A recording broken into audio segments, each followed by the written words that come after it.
Hey everybody, welcome to today's video. I'll be going over the Lightblade Grandmaster and kind of unlocking the next step to rank 11 this season. That's gonna the last thing I was needing was to knock out the Nightfall, so that way I would be ready to start doing like the solo dungeon and things like that.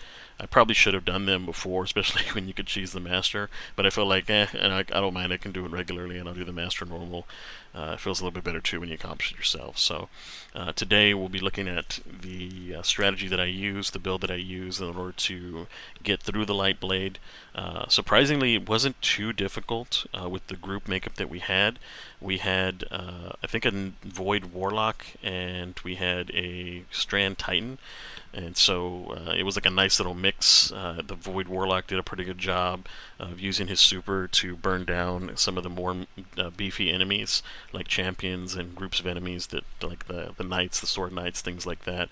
And the Titan actually was pretty good at using his super to control certain champions, to make like rescue reses when the game just cheats and basically kills you. Even though, for example, for me, like when I was invisible, I died plenty of times, and you hear me talk about that in the commentary section, how it was crazy how the enemies can still just track you through invisibility. And of course, I'll be going over a commentary as well, kind of like a full run. I'll lower the volume a little bit on the effects so you can hear me speaking over them, and then from there I'll kind of talk a little bit through my thought process, why I'm doing what I'm doing through the fights, and kind of help new players understand, the mentality behind a GM, especially a GM like this. It doesn't look difficult when I do it because I've done it for so long. And if you're a D2 veteran, like once you get a little bit of practice at this, it's just a matter of lining things up right and not having everything go south on you in the final room. And the Nightfall is just a little bit long. That's all. It's just a little bit of a marathon versus some of the others where the mechanics themselves are just almost insurmountable, or there's like a ton of damage happening here and there. This one, the boss fight, it's really just his arc attacks. They can really take you out, so make sure you have your resists. And the boat is sticking together and making sure you clear the pylons together, or if you have somebody like myself, it's got a build that's going to take you all the way through and clear the enemies, so that way the enemies disappear and your teammates can walk through that for the pylon section. And just making sure you don't stack when you're around any of the knights, the Lucent Hive that have the Titan's abilities, because the shield throw can one bang everybody, just boom, boom, boom, and then you're back to orbit. So just little things like that, situational awareness, trying not to get yourself into too deep of trouble, and just making sure that your team's ready. In this case, we started and we had a pretty good first run through, and then one of the guys realized, oh crap, I'm on the wrong situation right now, I don't have my artifacts set up right, and so we just start over. And from there, I'm going to pick up the run in which the run we actually did clear it, because we came back in, we loaded back in. We had a little bit different of a start. It wasn't quite as perfect as the first start through, but it's still fine, because by the time we got to the Lightblade, we had a ton of reses. It wasn't even going to be a problem.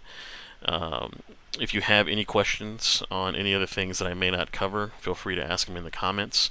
I'm going to be kind of streamlined from here, going through exactly what I'm doing. The next section we'll talk about the build, and the section after that, of course, will be the commentary as I'm watching back the footage and kind of going over my thoughts.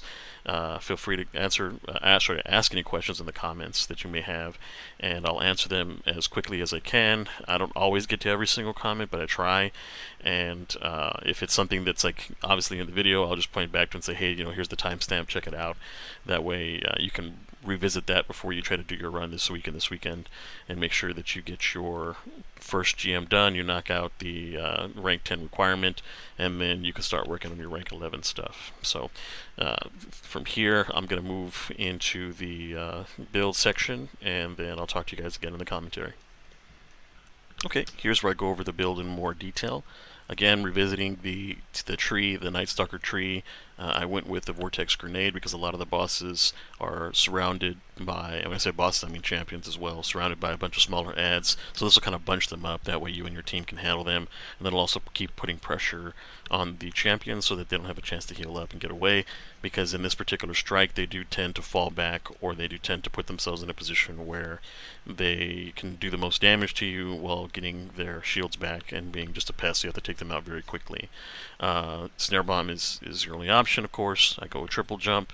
Especially, it's useful for dealing with the boss in the final room to be able to go back and forth between the pillar in the middle, the side pillars, and the top 3 platforms. And I'm using marksman dodge, so it's a faster dodge, and I do like to reload my weapons while going invisible. So the aspects, vanishing step and trapper's ambush, the way that they work together is they work with the helmet that I'm using, which is going to be graviton forfeit, which increases the duration of invisibility effects. And while you're invisible, your melee recharge is faster. Of course, you can reload your weapons, but you also get good recovery so that you get your health back fairly quickly. And the synergy that goes on here is once I dodge, for example, I have my 11 seconds because of the increase in invisibility from echo and persistence, so that pushes my normal, I think it's 7 seconds up to 11 seconds, and it also helps with Devour, which also increases my survivability. And then while I'm in that dodge, I can then chain that to a quick fall, so in the air I'm going to activate my air move to send myself to the ground, drop a smoke cloud, which will make myself and also my teammates invisible, and that'll re-extend it to 11 seconds. And since I have 100 strength and 100 resilience with 72 mobility, I've kind of maximized my stats the best that I can for my gear.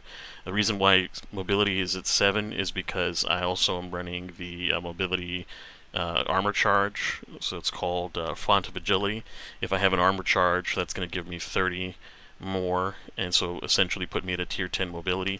But even at 7 mobility, I'm still going to be able to chain endlessly between my dodge, which makes me invisible, wait those 11 seconds, and try not to come out of visibility too soon, and then I can quick fall again, extend it in another 11 seconds, and then because of the graviton forfeit, I'll have my dodge back again, and I'll have my quick fall back again as the timing between the two line up. So I'm almost in all situations where I don't blow a cooldown or accidentally throw my smoke bomb, going to be invisible when I want to be invisible. So when a teammate dies, I'm there for the pickup. If I get into a rough situation and I take off, I should usually live through it. There is a few times in this particular Nightfall where the enemies have killed me while I was invisible, which is a little frustrating because the AI, for whatever reason, can sometimes still track you through invisibility and do area of effect attacks or swing in that general direction, and it still kills you even though they shouldn't even be attacking you in the first place. So just keep that in mind if you're running solo. Trying to use this build, you want to be a little bit more safe in that scenario and get away sooner so that you don't run into that situation where you're close enough and you don't have anybody else to depend on for the res. So that's the tree itself. As far as the weapons go, I was actually using the bow Wish Ender for my anti-barrier and for primary damage, since you have the Void class and the current modifiers. If you're looking at the Nightfall, I'm going to touch on them just one more time in this particular point because the build feeds into it, but I may touch on it later on as well in another section. I've got the Void Surge, which then gives you your overcharged weapons the activation so that your kinetic weapons do more damage, which Wish Ender is a kinetic weapon. It already does a ton of damage because it hits everything 3 times, and then when you hit a crit, of course, it even increases it that much more. So now you're looking at your overcharge weapon plus your other weapons doing the void damage plus your class doing the void damage. So it's a nice synergy for this particular GM to have the Wish Ender to handle the knights that are anti-barrier, and then, or that are barrier knights, should I say. Then I'm using the targeted redaction just strictly for stunning, and if I happen to be in a situation where I need to take a lot of rapid shots in quick succession, I'm using that as well, like against Thrall, things that get close to you, to pop them and to take advantage of some of my void abilities that I have in my artifact. And for heavy damage, I'm just using the Taipan because a lot of these bosses are beefy, so I can hit them the 3 times and get the triple tap activation. If I'm near my teammates, I get the firing line, especially in the section where you're at the top of a cave looking down into a bunch of broken bridge parts, and there's like 2 ogres with 2 unstoppables and a bunch of smaller enemies.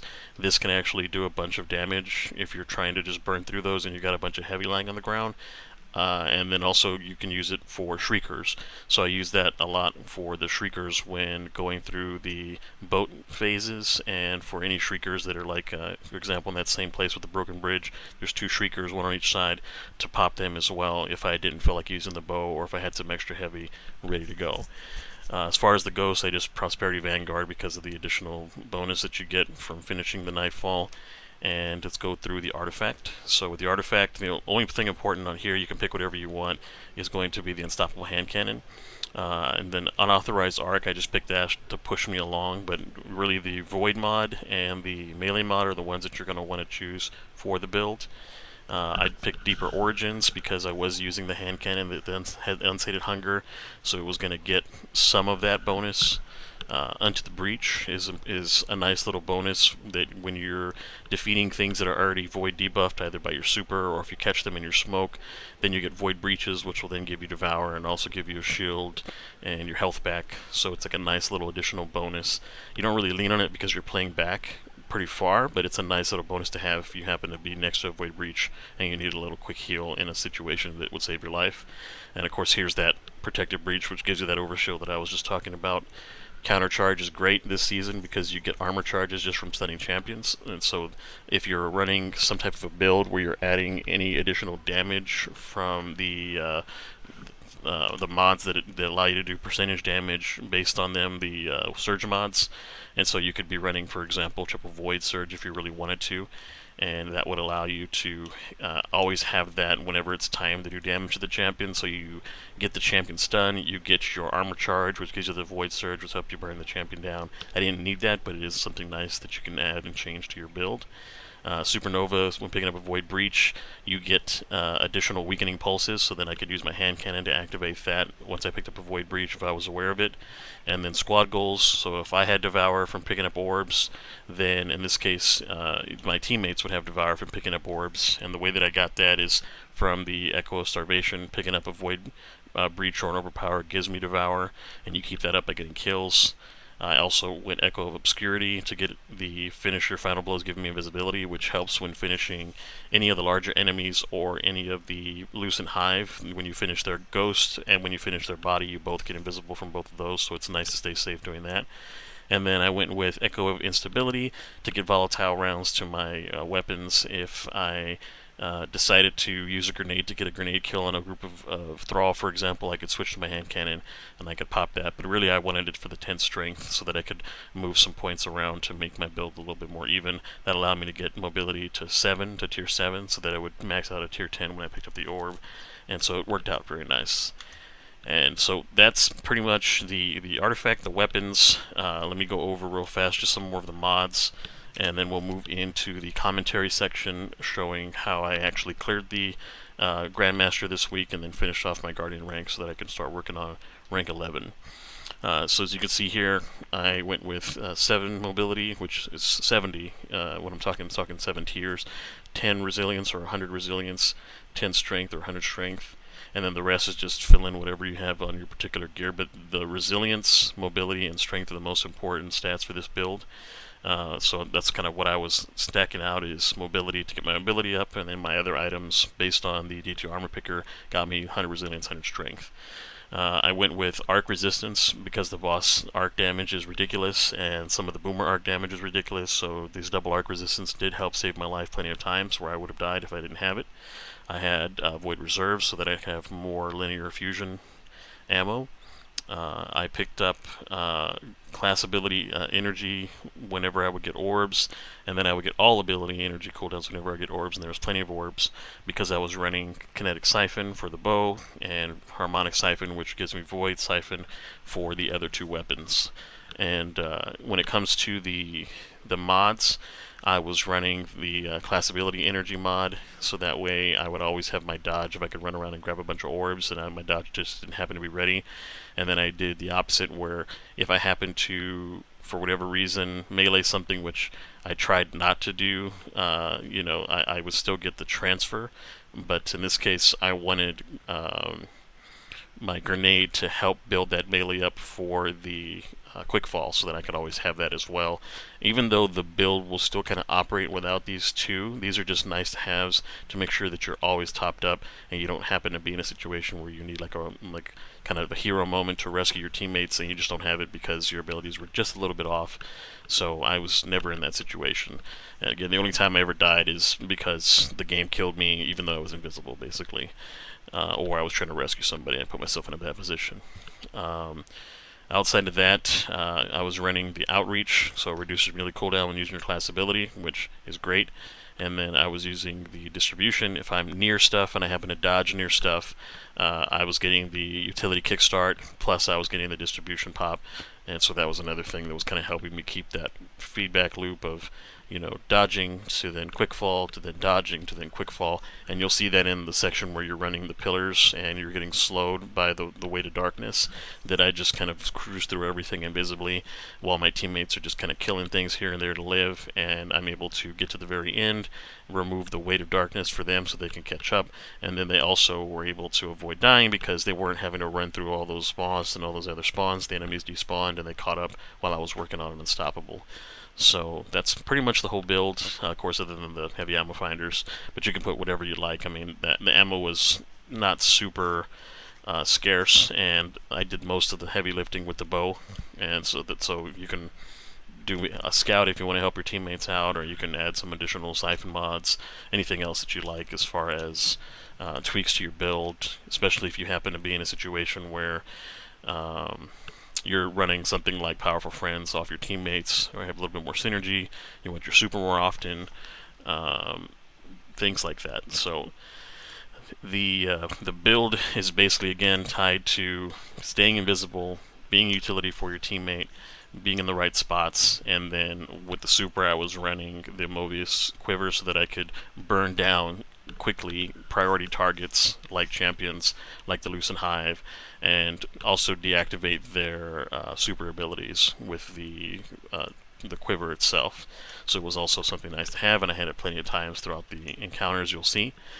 So from here I'm going to go into the commentary. I'm going to play the full run and just kind of talk my thoughts as I'm going through the run and kind of where my mind was and what I was trying to do. So that way you can kind of see if you're new to the Grandmasters, if you've never done Lightblade on Grandmaster, or if you're just looking for a little bit of tips to make your Grandmaster this week that much easier. That's going to be the best place for it. So thanks very much, and I should have one more outro for the end, but if not, for example, if I just go right into the end of the video, I just want to thank all my new subscribers, everybody that's been kind of watching my videos recently. I appreciate your guys' support, and I'll see you guys in the commentary section. Okay, so when we start the mission, you're going to drop into an open courtyard with the Lightblade at the back, the boss at the back, and he will start throwing the arc volleys at you. They're very deadly. You can only maybe tank 1 or 2 shots depending on how strong your build is for damage reduction. The ads here on the right do group up. Watch out for the one knight. He does pack a punch. My Titan did a good job of stringing him up, so that way we just take him down very easily in this particular run. And what I tend to do then is I tend to start working on the knight on the bottom left, because as you're clearing ads on the right, you can leave your teammates to clear those. These are going to creep up and they're going to start to try to fire at you from the side. Here I'm bunching up the ads and weakening them with a grenade, and I'm trying to make sure that this particular knight doesn't get away. Sometimes ads, like I said, will try to flank you and start picking at you from the side. The Titan does a great job here of stringing him up. You can also hit him with some type of weaken, blinding grenade, things of that nature to keep them from getting out of hand and getting away from you, and you losing precious damage, especially if it's something that you used your heavy on, like to kind of weaken him. You don't want to have that knight shield up and then heal back all of that damage again. So now we're looking at the Lightblade. He's going to run around this back corner, and he will move side to side. He can even jump down into the center. Where I'm standing now isn't safe, so if you're new, try not to come up this far, because he can just run right over to me and he can hammer me with his axe, which will one-shot me. However, I have like infinite invisibility with my build, so I'm not scared, and the Titan apparently is not scared either. But basically you pick at him with your primaries, you get his health to a certain percentage, and he will disappear. Watch out for these moths as well. If they happen to get your scent while you're still visible, they can track you while you're invisible and kill you. That did happen to me on one of the attempts, and it's pretty annoying when it does.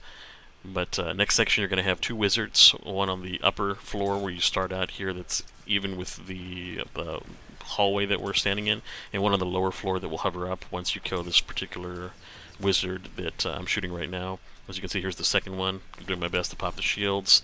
The bow that I'm using, the Wish Ender, is great at popping enemy shields when it's got the overcharge, because it just does so much damage. It doesn't matter if you're running the matching colors to pop the shields. You just put a couple shots into them, or a well-placed headshot usually will pop most shields. The shield throw again is very, very scary when these Lightblade warriors pop their Titan ability, because that shield can take out the entire party in one go. The suppressor nade is also very potent, so if you happen to get hit with the suppressor nade fully, you will die as well. So just be careful. I'm running double arc resist because I'm trying not to die from the Lightblade attacks, especially since I'll be the one kiting the boss for my team usually when we get to the final room, especially on the Hunter with the invisibility class that can get out if something goes bad or sideways. So I am susceptible to void damage, more so than arc damage, so I have to be really careful about clearing the way and not getting hit by these void abilities because they hurt. Going back to the build video, when I talked about being able to get in there invisible with the finisher, you'll see I'm trying to get in position here to get that finisher off. Once he gets low enough, I can finish him.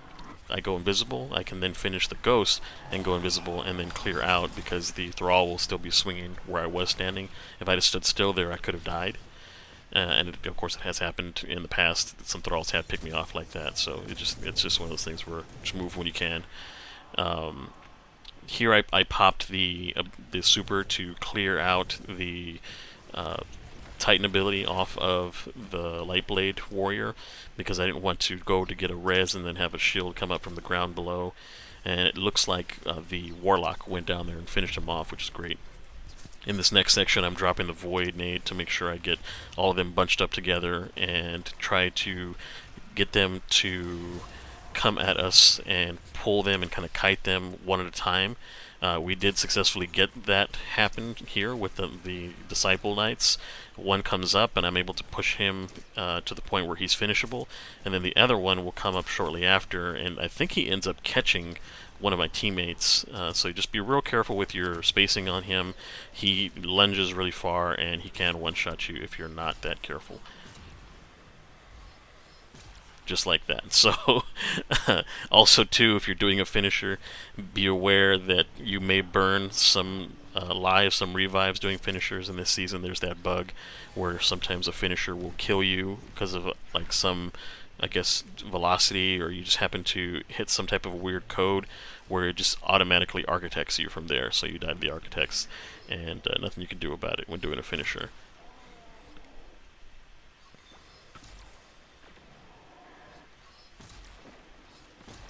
Here it's just pretty calm, casual finish of the Lightblade. We're all spread out just in case he pops his super. Titan grabs it from there, and it's time to move on to the next section. Look, back there. The path is unblocked.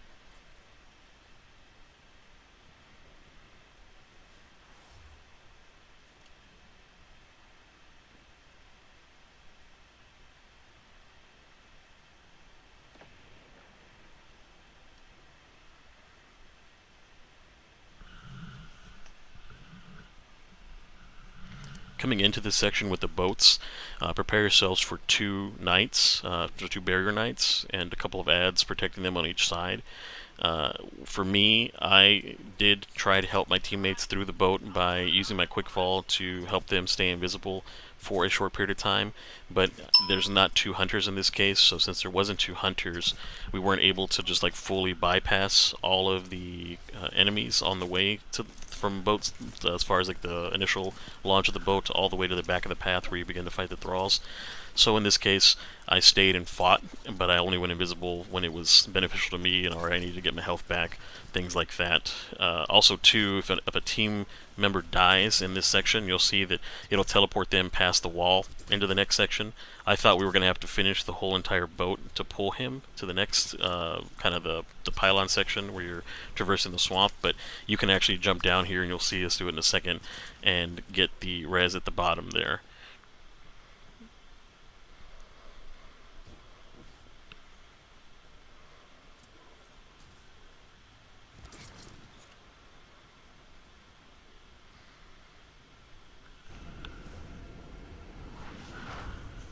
So right now I'm waiting on my teammate to hop up on the boat and just let him know, hey, we got to pull his orb forward.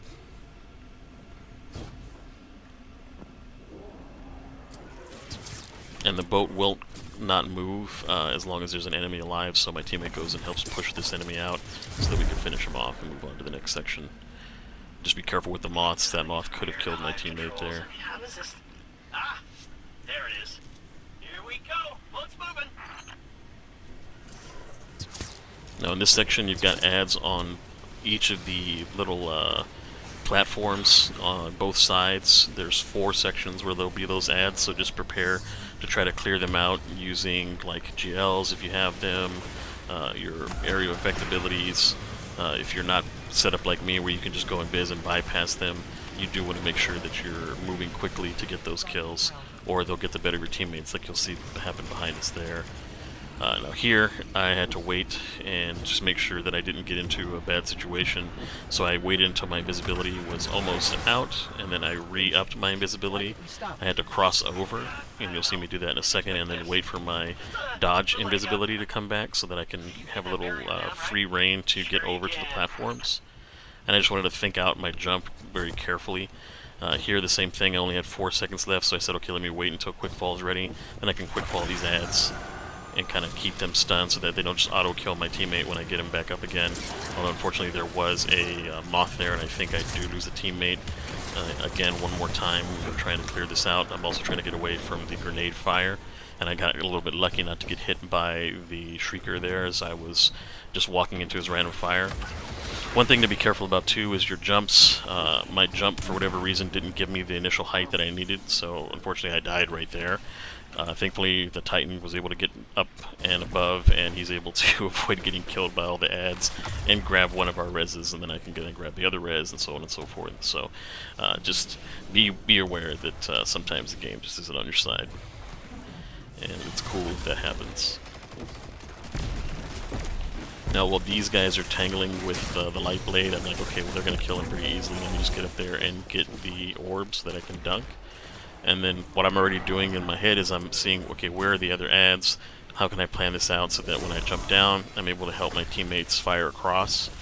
And since I had my super, I was like, okay, well, I'm going to go over and I'm going to engage the light blade, the lucent blade, should I say, warrior there, and then pop my super once he pops his super to negate his, and then I can have an easy time getting up to the top and getting the orb for this section.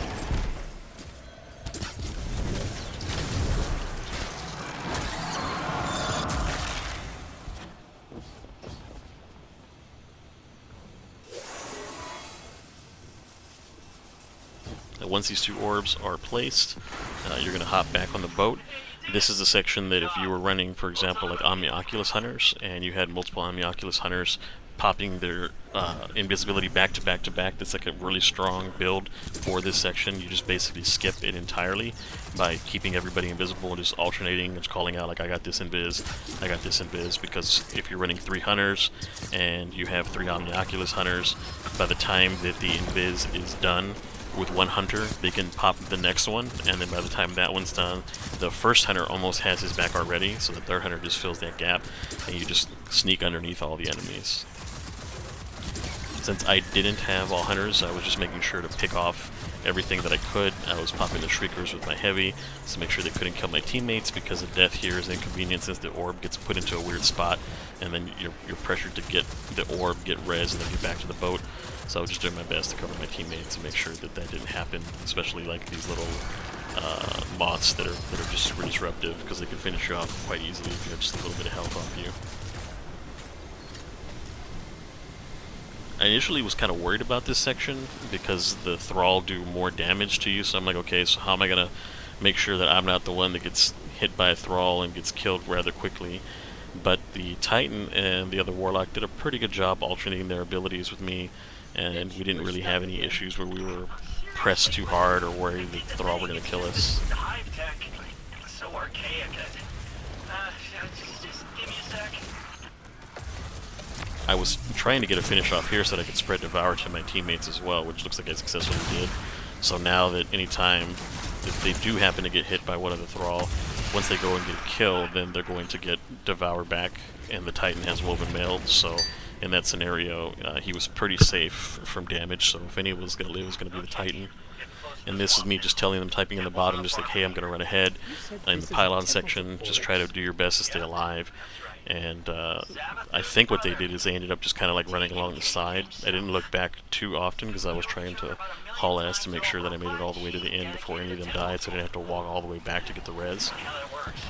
And you'll notice here too, as I'm running through these pylons and kind of activating them to knock off my way to darkness, that the enemies can still sometimes shoot you. And again, the moths, I was really concerned with the moths tracking me while invisible, so I did my best to try to always maintain that invisibility and try not to let it fall off. If I ever did, it was because I was just thinking, oh, okay, well, I can save myself a few seconds here. But just in that thought, you saw that I almost died from getting shot, even while invisible, from the ads, because they were just shooting in my general direction and happened to make contact with me as I'm running the path. So that was kind of a thing that I had to work on as I was going through more and more into the maze, is trying to make sure that I was timing my invisibility better so that I wouldn't ever put myself into that situation of danger of having to be accidentally shot and then ending the run because everybody's stuck back there with no pylons.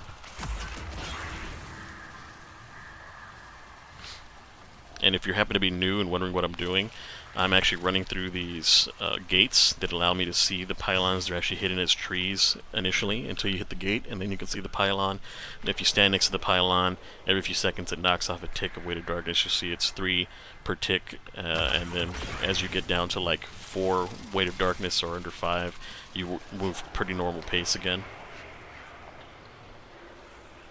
And once you get all the way to the end of this section, again, for those that are new to this section, you hit the very last gate. It'll actually deactivate the weight of darkness for everybody, including your teammates. So even though I'm far ahead and the teammates are far behind, their weight of darkness will fall off and they can just run straight through without having to worry about stopping at pylons because the enemies despawn, and then they can run full speed and catch up.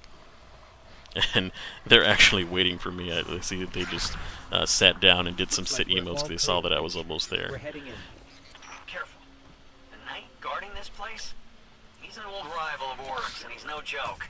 Pretty funny that Savathun has him guarding Oryx's temple, though. Now in this section you do have the one unstoppable to worry about, and he does hit hard.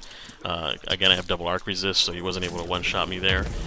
What I wanted to make sure that I did is to control him by stunning him and then corralling the Ravagers that run up to you with the sensors that are stasis and freeze you. If you get hit by one of those, they're pretty fast, and if you don't super out or have a good way to get out, you can easily get killed here by that group of enemies if you don't get in touch or have some type of ability to corral them, prevent them from pushing you. Just crowd control in general is really important in this section. And you'll notice that in the distance you'll see the moths are pulsing, so you can't just like run straight through and blur through these with your teammates because somebody will get hit by the moth, and the moths are very potent. You don't actually see them, but as you move up, the raiders will start appearing at the top with long distance attacks as well. And so if you're not ready for them, they can also quickly add up, and 2 or 3 shots and you're dead from the raiders as well, especially if you don't have the right resists on.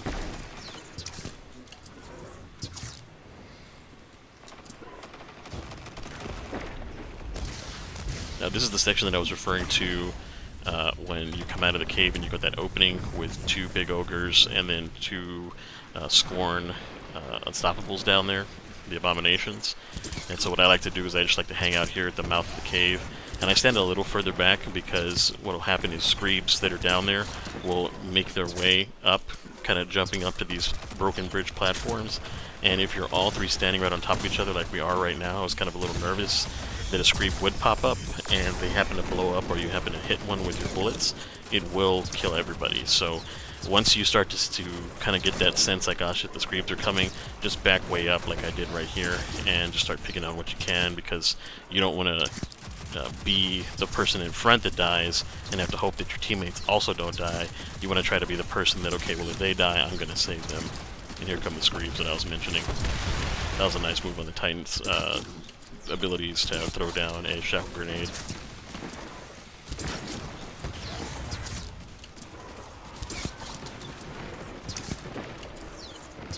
Now some people just jump straight down there. I like to again hang out up top because there still is more Screebs usually, and there still is a couple of knights down there to deal with as well. So I just play it safe usually. Since I am on my invisibility build, I can technically just get down there and get in the mix and get a little closer, so my shots are a little bit more well placed. But I really like to stay out of Shrieker range, because those Shriekers, when they do open up, they can easily melt you if they both focus you at the same time.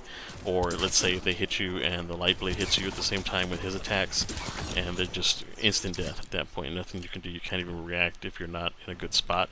So just try to make sure that you're putting some debris or rocks or anything in between you and the Lightblade while you're working on these Shriekers, and try to make sure that Shriekers die quickly.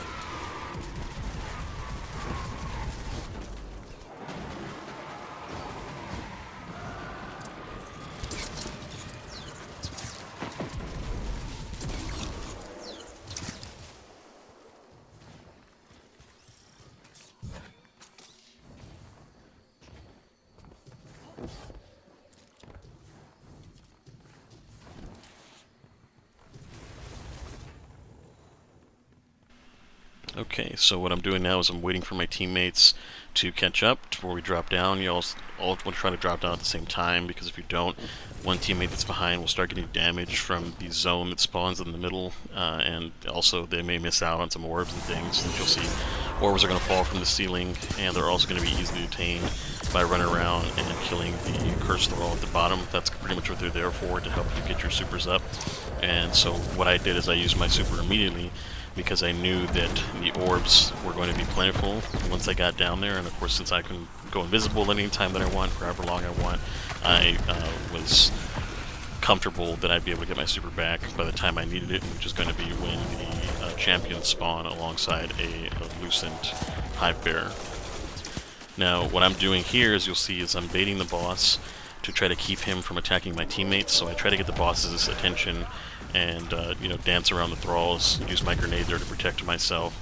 And what the boss will do when you get his attention and you're in the center island is he'll jump from the top to the bottom, or he may sometimes just straight jump from the top to the middle island.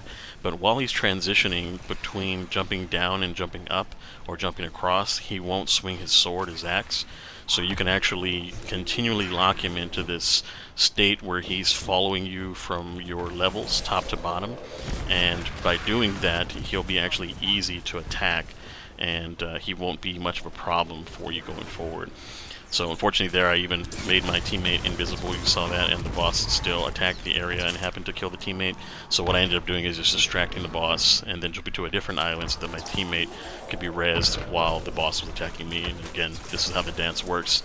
You'll see that the boss will jump down, he'll look at me, I kind of cover him so he doesn't shoot at me, he jumps up, I jump across, and he'll either jump across to me or jump down and then up this way, and then I jump across.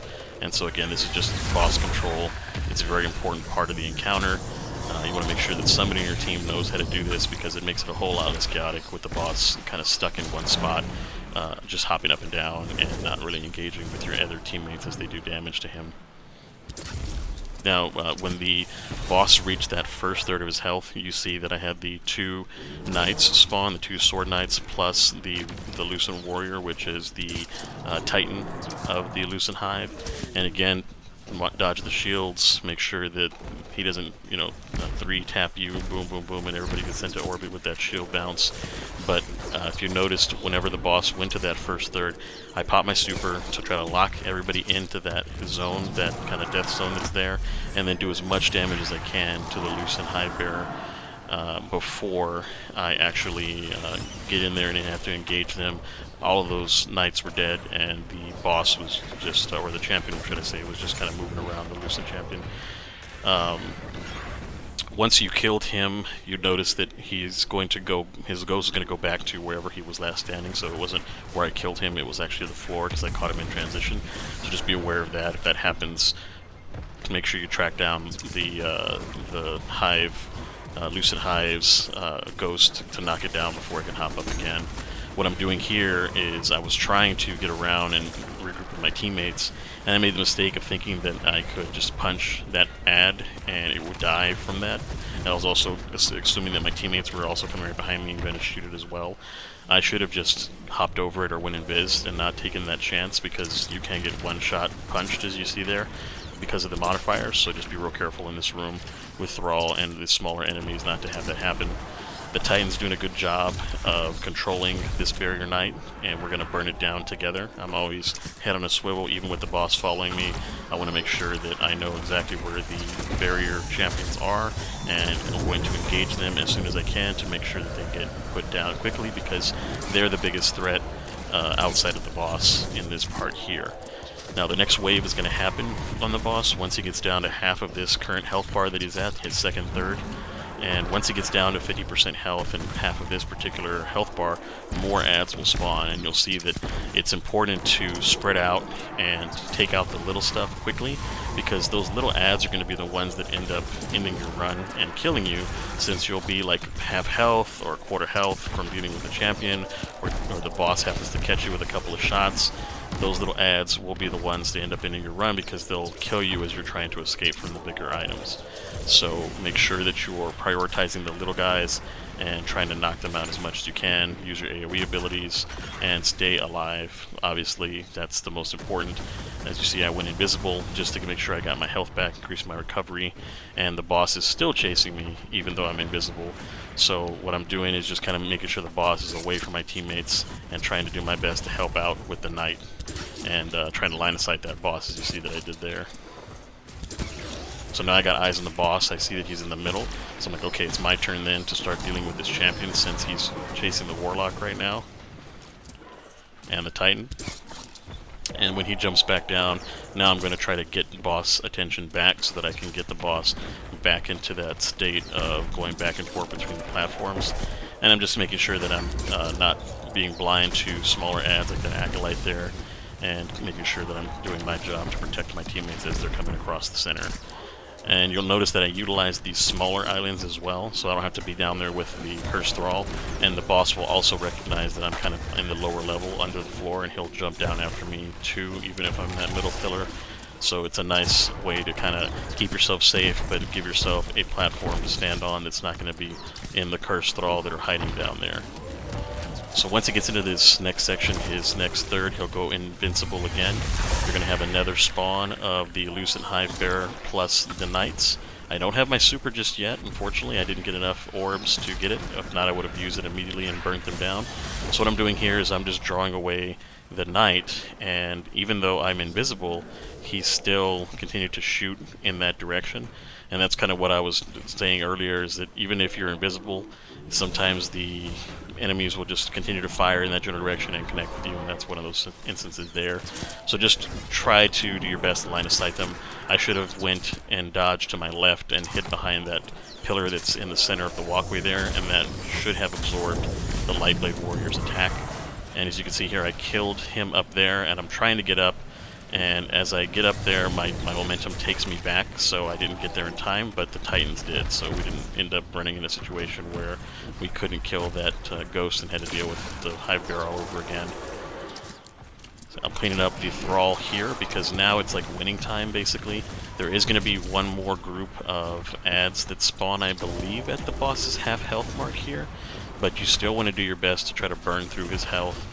If you actually are in a team and you're on voice comms with each other and everybody's got their supers and you're confident that you can just nuke the boss, that's actually not a bad play either. If you're not interested in making sure you hit every single champion, you're just trying to get this clear done for your guild or for your guardian ranks, you can definitely burn him here. But here's the ad spawning that I was talking about, a bunch of smaller ads. So what I'm doing now is I'm just spreading out and trying to clear up the smaller groups of ads and the next champions. What I'm doing now is putting a nade on it to keep it cooking, so that way its health is continually ticking down, and I'm forcing it to barrier up. And there we go, it's barrier up. And now I'm just trying to take my best shots at the back of its head so that I can get these kills on it. So that knight's dead. I'm checking to see if the other knight's dead, and it looks like it is. So now it is pretty much smooth sailing from here. Now you just kill the Cursed Thrall to get your super if you'd like to. In my case, since I was the one that was doing the dance with the boss, I was trying to make sure that I get the boss back into that pattern of jumping down after me. Although he was pretty stubborn, he was really running down the Titan there. So I started pelting the boss with heavy to try to get him to change his attentions to me. And as you can see, this is where the linear comes in real handy, especially my triple tap linear. I'm getting ammo into thin air there. And now finally I've got the boss's attention. So now I'm going to start the dance with the boss and take just hip fire shots at him. Get rid of the thrall the best I can there. Titan's got his super, I believe, and he's trying to help finish the boss. And there we go. We pop the boss, and I got a little bag for him at the end. I ended up getting a Kepler Sting. I got the Wendigo for this week. It's the Wendigo GL. Pretty good rolls in the Wendigo GL. I already have a God roll, but they are nice. They're similar to the Regnant from last season, just the Arc version, which is good because it's Arc month, basically. As you'll see here, I got the clear. I've got the Guardian ranks clear, and I just have to go to the tower and then accept those as well. So appreciate everybody again for watching the video. Thanks to all my new subscribers. Again, thanks for your continued support. Basically from here, it's just go and claim your rewards, head over to the tree. Yeah, I have a video put out on Guardian rank 11 if you're interested and are curious to see what's after Guardian rank 10 and what the requirements are. You can technically get those done sooner. However, there is sometimes a bug where if you're not already in that rank and you do something like soloing the dungeon or doing a master clear, you may have to redo it again once you get to rank 11. I haven't seen any reports of that yet, but it's only been the first day that gyms have been out, so there's still time for people to start complaining and saying, hey, I already cleared the dungeon solo, why do I have to do it again? I always like to wait just in case that happens, but to each your own. Thanks very much for watching the video, guys, to the end. I appreciate everybody who stops by, leaves me feedback, throws me a subscribe. I look forward to those notifications every morning saying like, hey, this person subscribed to you, or this person pops in and says thanks for the video. So just like I'm always grateful for good teammates out there doing LFGs, I know you guys are grateful for the help that I provide with these videos, and this is why I make these videos, is for fellow Guardians that are kind of in my situation, playing solo or semi-solo out there and just looking for help. Reach out to me in the comments if you have any questions, and you guys have a good evening.